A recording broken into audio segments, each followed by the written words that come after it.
Po. Salamat sa Diyos at nandito po kayo. Sabihin niyo po sa inyong katabi ay Happy Birthday. Bakit Happy Birthday? No? Alam niyo po ba na ngayong month at ngayong week ang birthday po ng Light of Life Church, no? Kaya sabihin niyo na sa katabi niyo, Happy Birthday. Birthday ng ating simbahan. At nagpapasalamat po tayo sa Diyos, no? Sa kanyang katapatan sa ating simbahan. Kaya pinagpala po tayo ng Diyos na nandito po tayo ngayon. Tayo po ay magsimula sa panalangin. Tayo ay manalangin. Ama namin Diyos, maraming salamat po na kayo po ang nagdala sa aming mga paa, sa aming simbahan ngayon, upang marinig namin ang iyong salita at upang matanggap namin ang iyong pagpapala. Panginoon, maraming salamat po na patuloy niyong ginagabayan ng aming simbahan sa aming pagpapalaganap ng iyong mabuting balita at sa aming paglilingkod sa inyo, kailanman ay hindi niyo po kami pinabayaan. Dalangin po namin na tulungan niyo po ang bawat isa sa amin na magkaroon ng pananampalataya at desisyon na magpatuloy na sumunod at maglingkod sa inyo, Panginoon. Gawin niyo po kami, mga lingkod niyo, sa araw na ito at sa aming pakikinig ng iyong mensahe. Bigyan niyo po kami ng pananampalataya na tanggapin ang iyong katotohanan at isabuhay at gawin namin ang iyong kalooban, Panginoon. Samahan niyo po kami ng iyong Espiritu Santo. Dalangin namin na ang lahat ng ito ay maging kalugod-lugod at ikapupuri ng iyong pangalan, Panginoon. Ito po ang dalangin sa pangalan ni Jesus. Amen. At ngayon po ang ating mensahe ay about serving the Lord. Naalala niyo po yung unang Sunday ng ating 2025. Ano po yung 4 na bagay na ginagawa natin sa ating simbahan? Number 1, grabe, nakalimutan na, no? Bible. Number 2, prayer. Number 3, worship. At number 4, serving, no? Sabi ko, ang challenge po sa akin ng Panginoon is to share message, no? Sa 4 na bagay na ito. At last time po, nag-share ko tayo about sa Biblia, sa Psalm 1. Naalala niyo po ba? At ngayon, bilang gabay po ng Diyos, no? Sa kalooban ng Diyos, tinayaan niya po tayo magpahayag ng mensahe tungkol sa paglilingkod or serving the Lord. Tama ba? No, sa Biblia po, no, ginagamit po yung salitang servant, no, tungkol sa mga taong pinili ng Diyos na maglingkod sa Kanya at marami po tinatawag ang Diyos na Kanyang mga lingkod. Halimbawa, si Apostol Pablo, paano niya pinapakilala yung kanyang sarili? Sabi niya, Paul, a servant of Christ Jesus. Ganon din po si Peter. Pag pinapakilala niya ang sarili niya, ang tawag niya po sa kanyang sarili?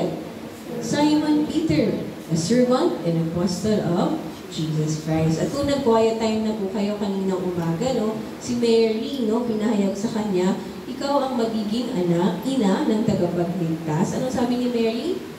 I am the servant of the Lord. Mangyari na po sa akin ang iyong kalooban. At ganoon din po sa lumang tipan, no, ginagamit po ang servant or lingkod ng Diyos sa mga taong pinili ng Diyos para sa kanyang gawain. Kunyari, si Moses, si David, o mga propeta, tinatawag po sila ng Diyos na may servant, o aking mga lingkod. At sa katunayan, ang ating pong text, mababasa natin sa aklat ng Joshua. Si Joshua din, paano niya pinapakilala? Kilala siya, sabi niya, after these things, Joshua, the son of Nun, the servant of the Lord, died at the age of 110. So, kung sa lumang tipan, sa bagong tipan, Israel, noon, Kristiyano ngayon, lahat po tayo ay tinatawag na maging servants of the Lord or mga lingkod ng Diyos. Sa katunayan, sa ating mensahe, sa Joshua chapter 24, ang last chapter ng Joshua, na binabasa natin sa ating quiet time, ito po ay mayroong 33 verses. Alam niyo ba kung ilang beses inulit yung salitang serve? Try niyo po mamaya pag gawin niyo. Chapter 24, buhitan niyo po lahat ng salitang serve or paglilingkod. Sa English Bible po, ito po ay inulit ng mahigit 10 times sa isang chapter. No? Paulit-ulit po, inulit yung salitang serve. At sa NIV po, 14 times. No? Inulit yung salitang serve. Kaya po, ano yung tinuturo sa atin ng Diyos tungkol sa paglilingkod? Sabihin niyo po, serving the Lord. Serving the Lord. Serving the Lord. Serving the Okay, Lord. nakikinig po tayo, no? So, lahat po tayo ay tinawag na maging servant ng Panginoon. Ang una po nating aral from Joshua, sabi dyan, God does not need our service, but we serve because of His grace. Tinawag tayo ng servant of the Lord, pero ano yung unang lesson?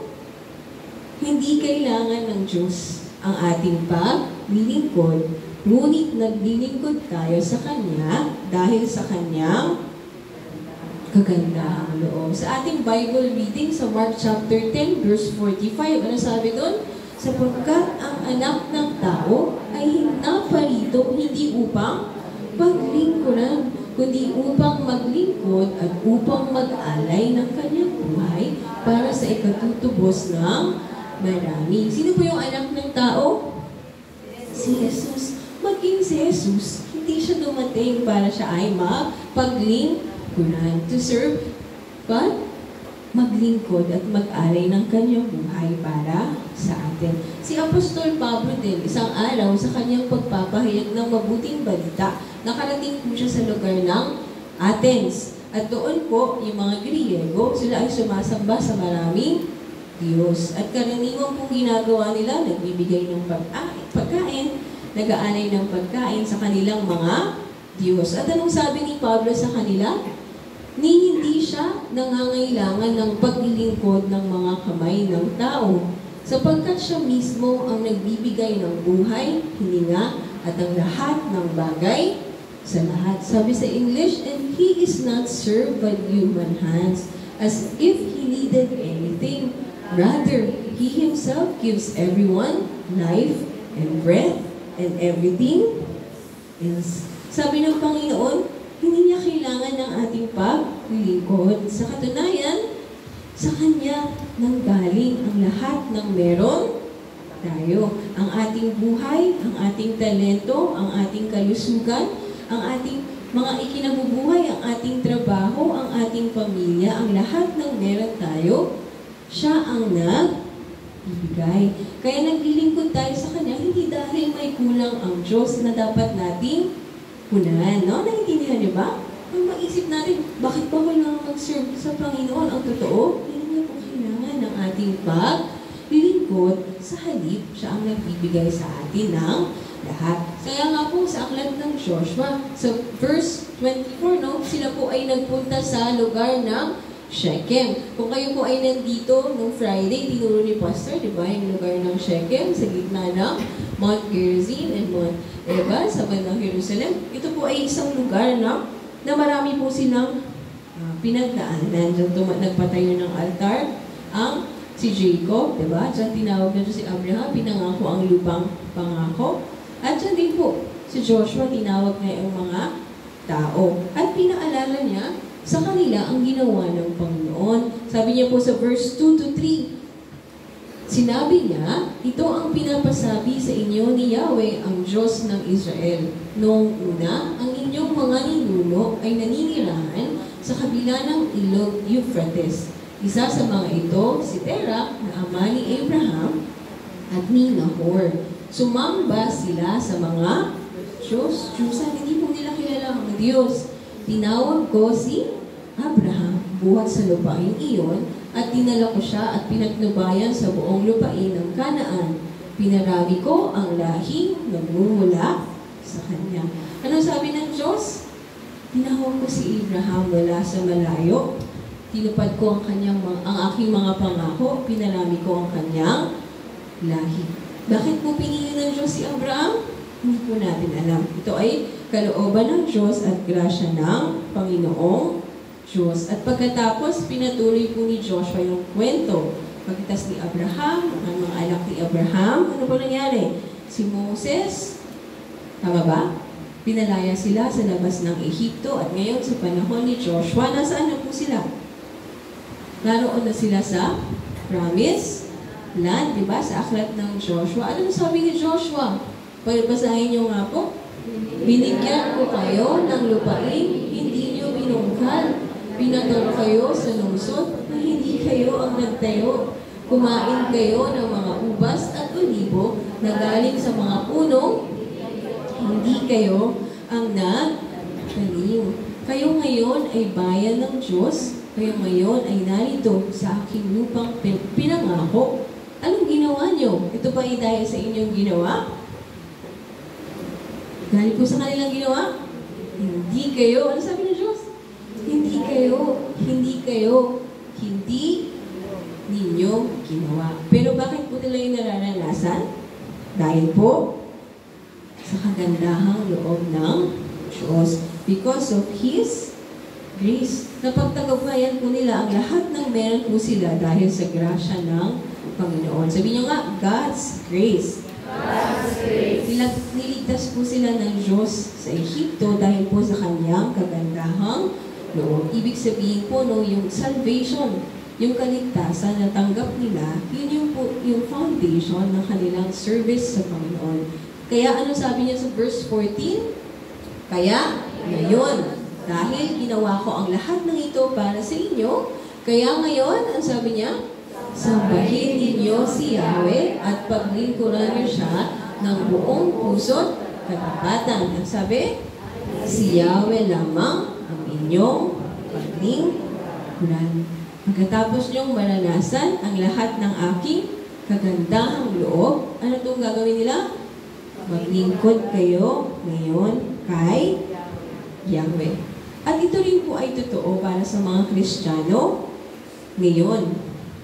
Bakit po pinili ng Diyos si Abraham? Dahil po sa kanyang kagandahang loob. Bakit po kayo pinili ng Diyos? Sa dami po ng tao, sa buong Maria Clara, sa buong Talayan, sa buong Quezon City, bakit po tayo yung pinili ng Diyos na maligtas at makilala siya?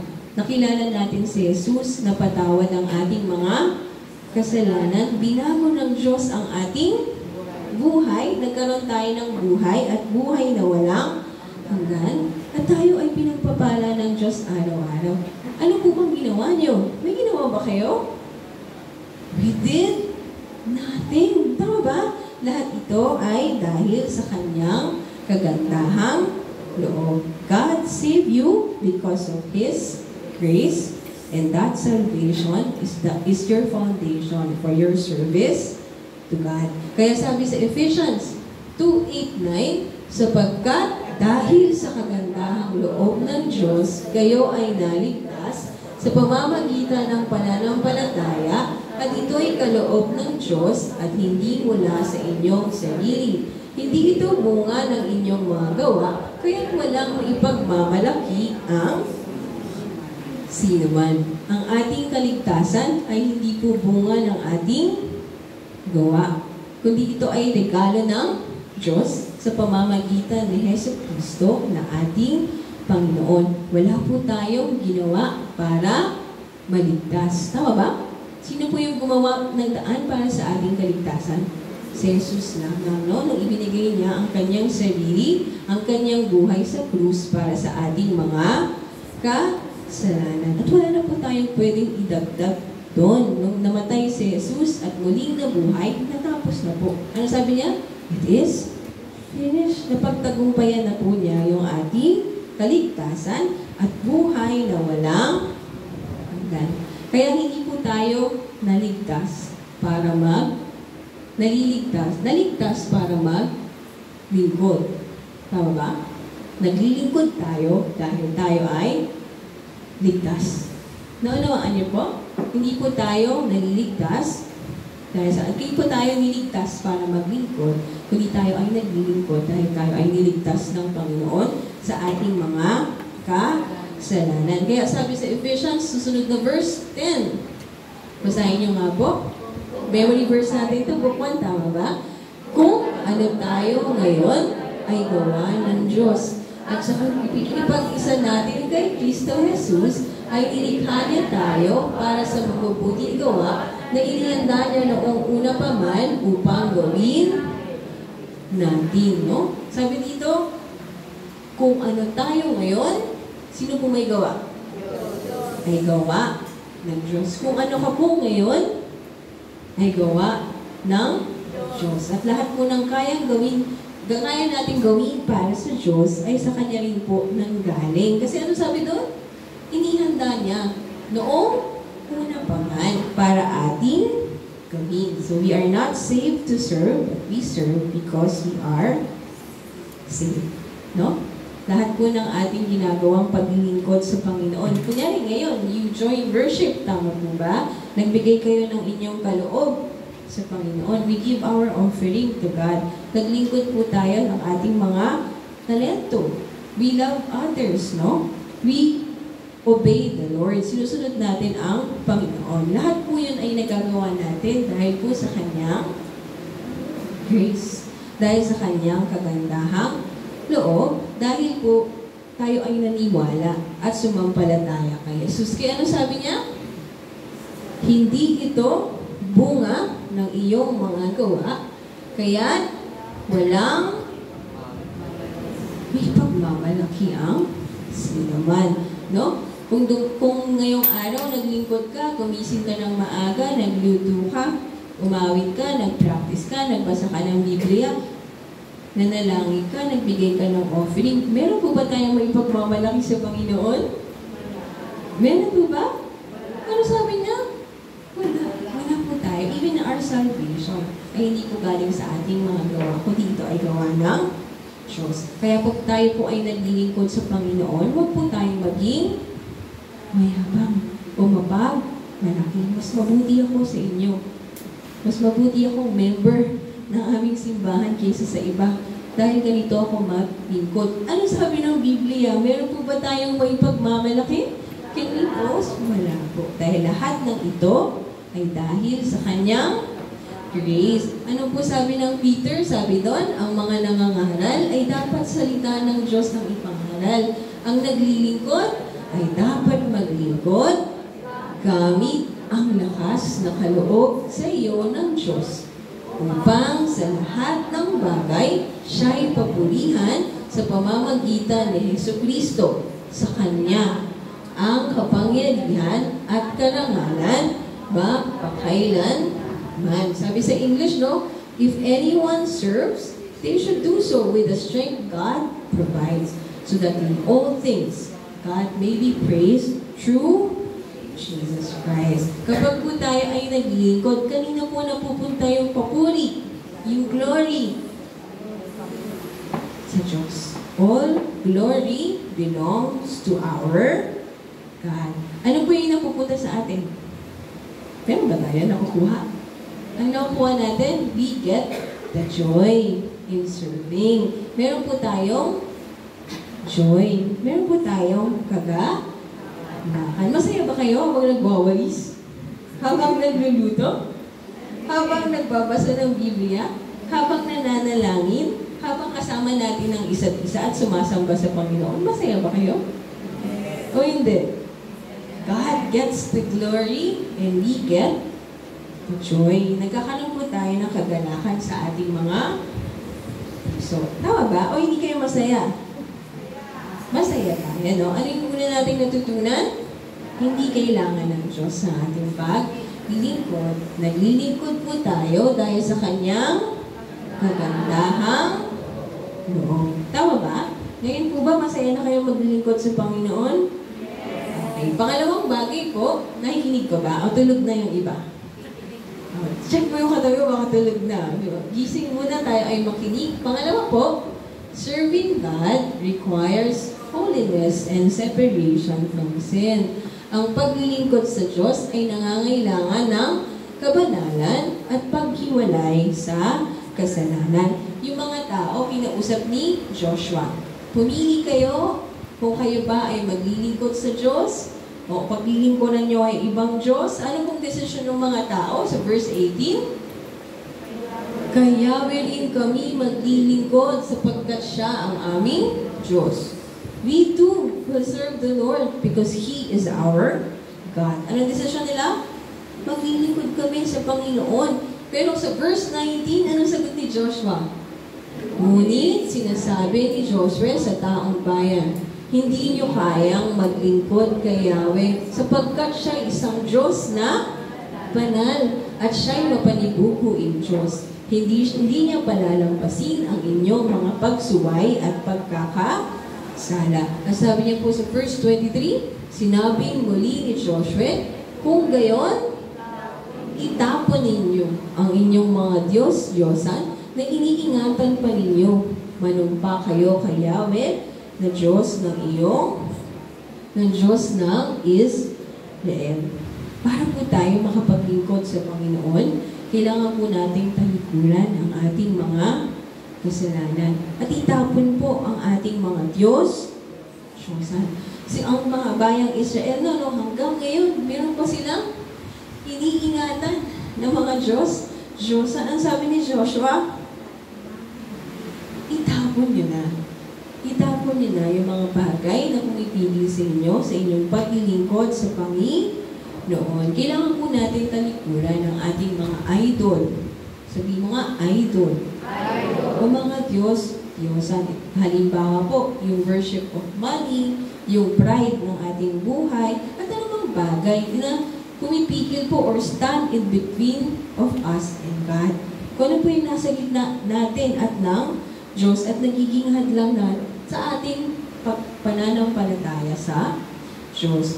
Ang mga Kristiyano po, hindi po natin pwedeng sabihin tayo ay Kristiyano kung tayo ay nananatili pa rin sa ating mga kasalanan. Marami po nag-iisip ng mga Kristiyano, alam naman ng Diyos na makasalanan ako Alam naman ng Diyos na mahina ako Alam naman ng Diyos na hindi ko yun kayang gawin. Tatanggapin naman ng Diyos kung ano at sino ako.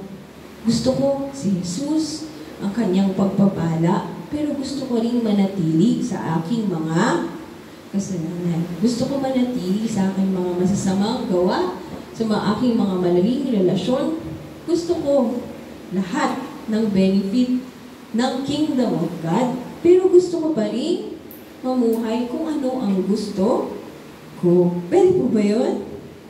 Hindi po, Sabi doon, true service to God requires surrendering our sinful ways. Kailangan po natin iwan yung ating mga kasalanang buhay upang makapaglingkod po tayo sa Diyos. Kasi kung hindi po natin magagawa ang maglingkod sa Panginoong Diyos. Ang sabi ni Joshua, hindi nyo kaya. Dahil ang Diyos ay banal. Kung gusto po nating maglingkod sa Diyos, dapat din po tayo maging banal. Itapon ninyo ang inyong mga Diyos-Diyosan. Kaya ano sabi po ng Biblia? Sabi sa Matthew 6:24, basahin nyo nga po, walang taong makapaglilingkod ng sabay sa dalawang Panginoon, sapagkat kapopootan niya ang isa at iibigin ang ikalawa. Magiging tapat siya sa isa at hahamakin ang ikalawa. Hindi kayo maaaring maglingkod sa Diyos at sa kayamanan. Hindi mo pwedeng dalawa ang ating pinaglilingkuran. Kung gusto po nating paglingkuran ng Diyos, hindi po tayo dapat maglingkod sa kayamanan. Pero sa mundo po natin ngayon, ang mga tao, ang Diyos po ba ang pinaglilingkuran o ang pera? Ang kayamanan. Totoo po ba? Kasi ang mga tao pong naglilingkod para sa pera at kayamanan, inilalagay po nila yung buhay nila kung saan po makakaranas po sila ng kapakinabangan ng pera. Kung saan ako magkakaroon ng pera, doon ako. Sa church ba magkakaroon tayo ng pera? Papagod lang tayo, tama ba? Dahil po sila ay naglilingkod sa pera, kung nasaan po yung pagpapalang nagmumula sa pera, nandoon po sila. Pero ang mga taong naglilingkod sa Panginoon, inilalagay po nila yung sarili nila o yung buhay nila sa kalooban ng Diyos, kung saan matatanggap po nila yung pagpapala na nagmumula sa Diyos. Diba? Nilalagay nila yung sarili nila, nasan ba yung kalooban ng Diyos? Nasan ba yung bagay na kalugod-lugod sa Diyos? Yun yung gagawin ko. Kasi ako ay lingkod ng Diyos at nais ko matanggap ang pagpapala na nagmumula sa Kanya. Kaya hindi po tayo makapaglingkod sa Diyos kasi meron po tayong ibang pinaglilingkuran. Quran. Tama po ba? Kaya hindi po tayo makapaglingkod sa Diyos kasi meron na tayong pinaglilingkuran. Ano sabi ng Biblia? Hindi ka pwedeng maglingkod sa dalawang Panginoon. Kung ang Diyos ay Diyos, kung hindi, hindi ang Diyos ang iyong pinaglilingkuran. Hindi lang po mayayaman. Baka para sa mayaman lang yan, no? Kahit mahirap, pwede po ay maging lingkod at alipin ng pera o ng kayamanan. Tama po ba? No? Kaya iniisip ko, hindi ko talaga kaya maglingkod sa Diyos kasi meron po kayong ibang pinaglilingkuran. Alam niyo, pag nakita ko po yung Light of Life Church members, ang nakikita ko po ay mga taong puno ng talent. No? Nasa atin po yung pinakamagagaling na cook. Tama ba? Parang kayo naman maniwala. Huwag na kayo kumain, no? Masarap po yung kinakain natin, no? Nasa atin yung pinakamagagaling na singer. Diba? Dancing team. Pinaka-best na teacher. Best electrician, no? Hindi natin kailangan magtawag sa labas kasi tayo pa lang, kaya na natin ayusin, no? Ano, si Ranico or mekahaniko si Ranico, pang-ayos ba o pang-sura? Nasa atin yung pinakamagaling maglinis, no? At kapag ginagamit po natin yung ating mga talento para sa Panginoon, anong ginagawa ng Panginoon? Pinapalago ng Diyos ang ating mga talento. Yun po yung kwento namin kanina sa Sunday School. Yung binigyan ng 5, naging 10, at pinagpala pa siya ng Diyos. Pero yung mga tao, ang nakikita lang nila ay ang kanilang kahinaan, ang kanilang problema. Sabi nila, hindi ko talaga kaya mag-serve kasi wala talaga akong oras.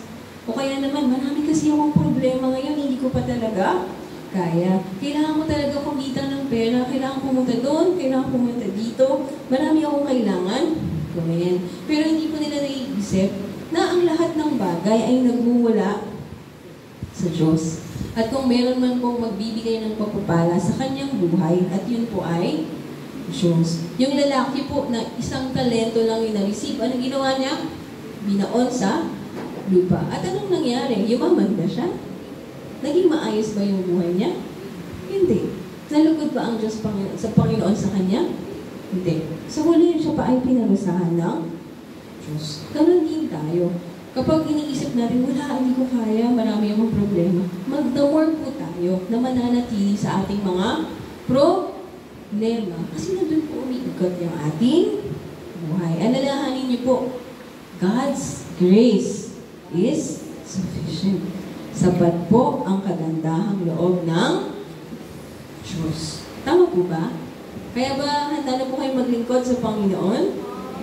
Ang paglilingkod po sa Diyos ay mahirap. Tama po ba? Ang simbahan po natin, ilang taon na? Happy birthday, ilang taon na? 18 years old, no? At kaya hanggang ngayon, kahit yung ilan po sa ating mga member, matagal na panahon na. 18 years na, 15 years na, 10 years na. Member ng Light of Life Church, ay hindi po natin nakikitang lumago sa kanilang pananampalataya. Kasi ano po sabi ni Joshua? You cannot serve God because He is holy. Hindi niyo po mapaglingkuran ng Diyos dahil siya ay banal. Una, iwanan ninyo ang inyong kasalanan at sumunod kayo sa Diyos. The quality of our service will depend on the condition of our heart. Kaya ano sabi po ni Pastor nung message na nakaraan? Tingnan mo, ano ang laman ng iyong puso. Pag sinabi po kasi holy means set apart or hiniwalay, no? Itinalaga ng Diyos para sa kanyang mga gawain. Anong lesson natin? Serving God requires holiness and separation from sin. Separation. Sabi ni Joshua, iwan nyo. Hindi lang nga iwan eh. Ang sabi, throw. Itapon ninyo ang inyong mga Diyos. Kasi pag pinili po natin manatili sa ating mga kasalanan, ano pong warning ng verse 20? If you forsake the Lord and serve foreign gods, He will turn and bring disaster on you and make an end of you after He has been good to you. At ano nang po alam natin nangyari sa history ng Israel? Ano nangyari? na-exile sila, di ba? Nawala. Kung ano yung meron sila. God put an end of them, just as He said in His warning. No? Kaya po, huli, nais ko pong ibahagi tungkol sa paglilingkod sa Panginoon. Nakikinig ko ba? Last na po to. Sabi sa number 3, our service today shapes future generations. Ang ating paglilingkod ngayon ay humuhubog sa mga susunod na henerasyon. Our choice to serve God today ay makakaapekto po sa future generation para sa ikabubuti or ikakasama nila. Kaya si Moses, no, sabi niya sa verse 15, at kung ayaw ninyong maglingkod kay Yahweh, pumili kayo kung sino ang inyong paglilingkuran. Sabi ni Yahweh, choose who will you serve. Pero anong desisyon po ni Joshua? Ngunit, para sa akin at sa aking sambahayan, kay Yahweh kami maglilingkod. Pero sabi niya, but as for me and my household, we will serve the Lord. Ano pong desisyon ni Joshua sa kanyang buhay? Ako ay maglilingkod sa Panginoon. Ako at ang aking sambahayan. So tayo rin po, ini-invite ng Diyos na gumawa ng desisyon. At dahil sa desisyon na yon, mababasa po natin sa verse 31. Basahin po natin, naglingkod kay Yahweh ang sambahayang Israel habang nabubuhay si Joshua. Kahit wala na siya, nananatili pa rin sila tapat kay Yahweh. Habang nabubuhay ang mga pinunong nakasaksi sa lahat ng mga ginawa ni Yahweh para sa Israel. Naisip niyo po, si Joshua, siya ay lingkod ng Panginoon, pinili niyang maglingkod sa Panginoon, at dumating din po yung araw na kailangan niya ng mamatay. And yung verse of 39 na binasa natin, the servant of the Lord died at the age of 110. Pero after po niyang mamatay, ano po nangyari? Kahit wala na siya, nanatili pa rin silang tapat kay Yahweh. Ibig sabihin yung desisyon niya ay nakapekto po sa mga susunod niyang mga henerasyon. Alam po na binabasa ko to na encourage ako, no? Kasi sabi ko, hindi ko man nakikita yung fruit o yung bunga ng aking paglilingkod. Baka sa future generation, makita ko na sila ay naglilingkod sa Panginoon. Ganun din po mga magulang. Yung desisyon niyo po na maglingkod sa Panginoon ngayon, ay makaka-apekto po sa inyong mga anak, no? Sa inyong future generation. Ang unang-unang responsable po sa kanilang mga anak ay hindi po ang Sunday school, no? Kundi sino po?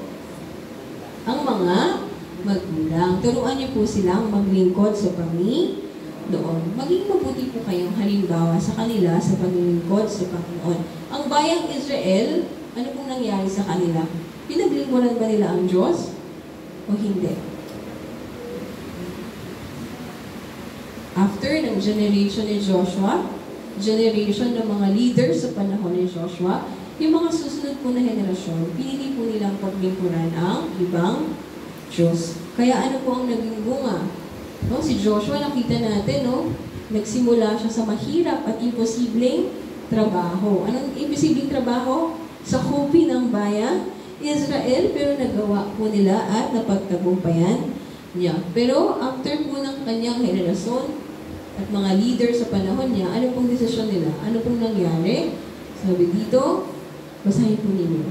After that whole generation had been gathered to their ancestors, another generation grew up who knew neither the Lord nor what He has done for Israel. Then the Israelites did evil in the eyes of the Lord and served Baal. Pagkatapos po ng henerasyon ni Joshua, wala na pong sumunod na henerasyon na naglilingkod sa Panginoon. Naunawaan niyo po, yung paglilingkod niyo po ngayon, makaka-apekto po yan sa darating na future generation po. Pinili pong maglingkod ngayon, kahit wala na kayo, katulad ni Joshua. Makita niyo po ang inyong pamilya, sambayan, na naglilingkod sa Panginoon. At ano pong bunga na kanilang ginawa? Ano nangyari sa Promised Land? Sila po ay sinabog. Yung templo na pinatayo ni Haring Solomon ay binasa. Nawala po yung bansa na pinagtagumpayan nila sa panahon ni Joshua dahil po pinili nilang maglingkod sa ibang Diyos. At dahil po yung mga present generation, hindi po napanatili yung paglilingkod sa Panginoon. Sabi po ng ating awit, sabi, forward in like Joshua, read salvation trod, understand our promised land is the heart of God.